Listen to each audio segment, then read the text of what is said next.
महिमा की एक बहुत ही अच्छी सहेली थी जिसका नाम मनीषा था। एक दिन महिमा की माँ का फोन आता है और वो महिमा को उसकी भाई की शादी के लिए घर बुलाती है। महिमा अगले दिन अपनी सहेली मनीषा को इस बारे में बताती है। मैं अपने घर जयपुर जा रही हूँ क्योंकि मेरे भैया की शादी है। अरे वाह, ये तो बड़ी खुशी की बात है। और तुम भी मेरे साथ जा रही हो, समझी? कोई बहाना नहीं चलेगा। हाँ हाँ, क्यों नहीं, मैं जरूर चलूंगी तुम्हारे साथ। दोनों सहेली बड़ी ही खुश होती हैं और जयपुर जाने की तैयारी में लग जाती हैं। एक हफ्ते बाद दोनों जयपुर पहुंच जाती हैं। महिमा का इतना बड़ा घर देखकर मनीषा तो दंग रह जाती है। हर तरफ शादी की तैयारी चल रही होती है। आ गई मेरी बेटी। हाँ माँ, और देखो मेरे साथ कौन आए हैं, मेरी सहेली मनीषा। अरे बेटी आओ आओ, और इसे अपना ही घर समझो। जी माँ जी। चलो मनीषा, चलकर भैया से मिलते हैं। दोनों सहेली जाकर महिमा के भाई से मिलती हैं। राहुल अपनी बहन को देखकर बहुत खुश हो जाता है। अरे कितने दिन लगा दिए आने में, जैसे किसी पड़ोस की शादी है। अरे भैया, बस एग्जाम्स की वजह से रुकना पड़ा, पर अब मैं आ गई हूँ ना। अब देखना हम दोनों आपकी शादी में क्या धमाल मचाएंगे। अरे पर पहले इनसे तो मिलवा। अरे हाँ, मैं तो भूल ही गई। ये है मेरी सहेली मनीषा। महिमा उसके बाद मनीषा को अपना कमरा दिखाती है जो बिल्कुल राहुल के साथ वाला ही होता है। दोनों कमरे में जाकर बिस्तर पर पड़ जाती हैं और उनकी आंख लग जाती है। अगले दिन फिर दोनों अच्छे से तैयार होकर शादी की तैयारियों में लग जाती हैं। 2 दिन बाद राहुल की शादी हो जाती है और उनके घर एक सुंदर सी दुल्हन आ जाती है। अरे महिमा, ये तुम्हारी भाभी घूंघट क्यों किए हुए हैं?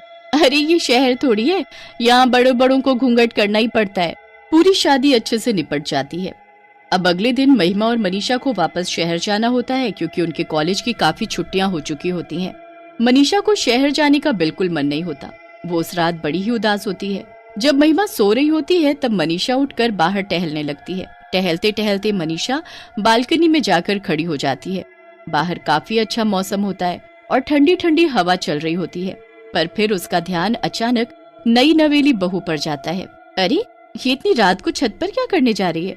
मनीषा उसके पीछे पीछे जाने लगती है और छत पर पहुंच जाती है। छत पर घूंघट में वो बस चलती ही जा रही होती है। उसके बाद वो अपना घूंघट ऊपर करती है और आसमान में पूरे चांद को देखने लगती है। आज तो चांदनी रात है और मेरा मकसद पूरा हुआ।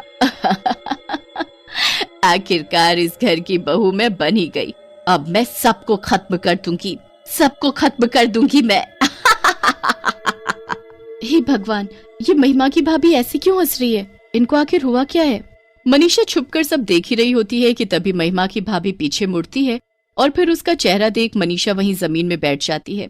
वो कोई खूबसूरत लड़की नहीं बल्कि एक चुड़ैल होती है। मनीषा के तो गले से आवाज ही नहीं निकल रही होती। उसे कुछ भी समझ नहीं आ रहा होता कि अब वो क्या करे। वो जैसे तैसे हिम्मत करके खुद को संभालती है और अपने कमरे में भागती है। महिमा, महिमा, जल्दी उठो महिमा। क्या हुआ मनीषा, तुम ऐसे हाँफ क्यों रही हो? कोई बुरा सपना देख लिया क्या? सपना नहीं, सच में देख कर आ रही हूँ। तुम्हारी भाभी है ना, वो कोई और है। वो चुड़ैल है महिमा। मैंने खुद अभी उनको छत पर हंसते हुए देखा और वो आसमान में चांद को देखकर हंस रही थी और वो तो ये भी बोल रही थी कि वो सबको मार डालेगी। क्या मनीषा, तुम भी ना कैसे कैसे मजाक करती हो। चलो अभी तुम्हारा वहम दूर करती हूँ, चलो मेरे साथ। नहीं नहीं, मैं कहीं नहीं जाऊंगी। महिमा मनीषा की एक नहीं सुनती और उसका हाथ पकड़कर उसे राहुल के कमरे तक ले जाती है। उसके बाद वो दरवाजा खटखटाती है। अंदर से दरवाजा महिमा की भाभी खोलती है और उन्होंने अभी भी लंबा सा घूंघट किया होता है। जी बोलो दीदी, क्या हुआ? इतनी रात को आप दोनों यहाँ? पता है, मेरी दोस्त को एक बुरा सपना आया तो बस मुझे आना ही पड़ा। अच्छा, सबसे पहले आप अपना ये घूंघट ऊपर करो, मेरी सहेली आपकी शक्ल देखना चाहती है। जी दीदी, अभी करती हूँ। घूंघट वाली बहू अपना घूंघट ऊपर करती है तो उसकी बेहद खूबसूरत शक्ल देखकर मनीषा हैरान ही रह जाती है। मन ही मन वो यही सोच रही होती है कि आखिरकार ये कैसे हो गया।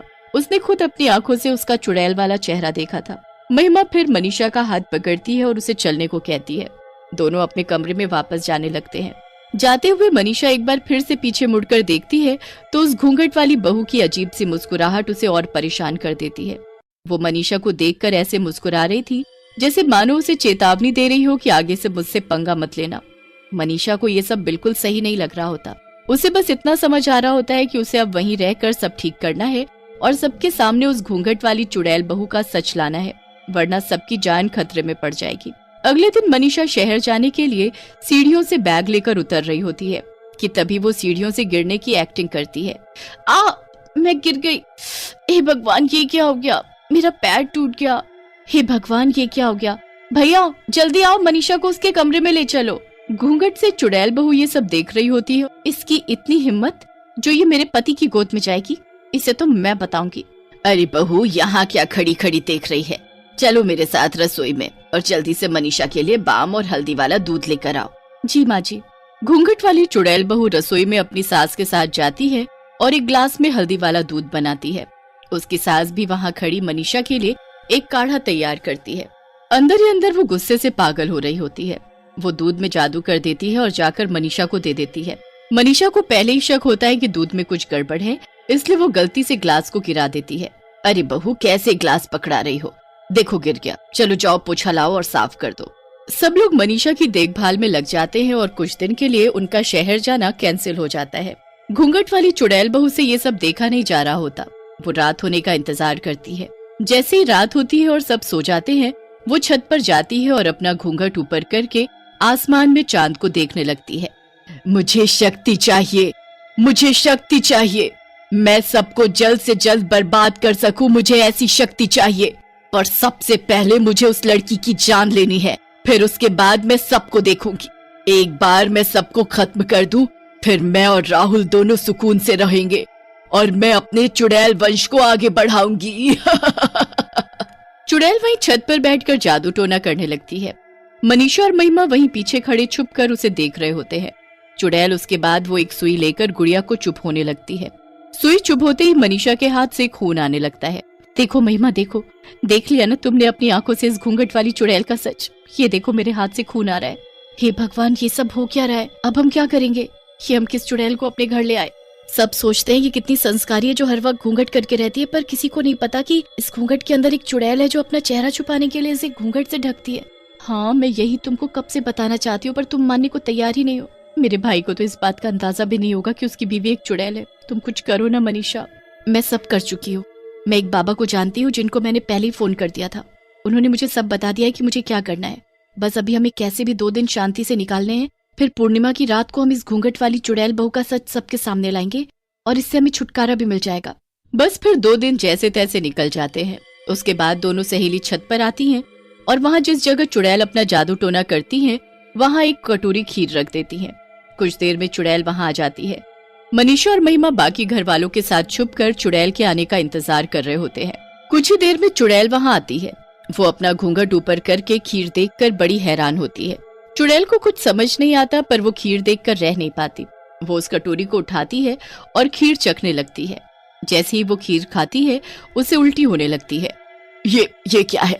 ये मुझे क्या हो रहा है? चुड़ैल जमीन में गिर जाती है और तभी सब घर वाले वहाँ आ जाते हैं। इसका अंत अब आ चुका है। इसने मेरी बनाई हुई खीर खा ली है। ये सब तेरा किया धरा है। तुझे तो मुझे उसी दिन मार देना चाहिए था। हाँ, पर तूने बहुत देर कर दी। चुड़ैल तड़प तड़प कर मरने लगती है। उसके बाद पूर्णिमा के चांद की रोशनी उस चुड़ैल पर उल्टा असर करने लगती है। उसे ताकत देने की जगह वो उसे जला देती है और चुड़ैल राख में बदल जाती है। सब उस घूंघट वाली चुड़ैल बहू से मुक्ति पा लेते हैं, पर राहुल बहुत दुखी होता है। अब अगले दिन मनीषा और महिमा भी वापस शहर जाने लगते हैं, पर जाते जाते राहुल के माता पिता मनीषा से कहते हैं, क्या तुम हमारे बेटे से शादी करोगी? मनीषा ये सुनकर मुस्कुरा देती है। बस फिर मनीषा शहर चली जाती है और राहुल उसकी पढ़ाई पूरी और उसके वापस आने का इंतजार करता है। पढ़ाई पूरी होने के बाद दोनों की धूमधाम से शादी हो जाती है और मनीषा महिमा की भाभी बन जाती है।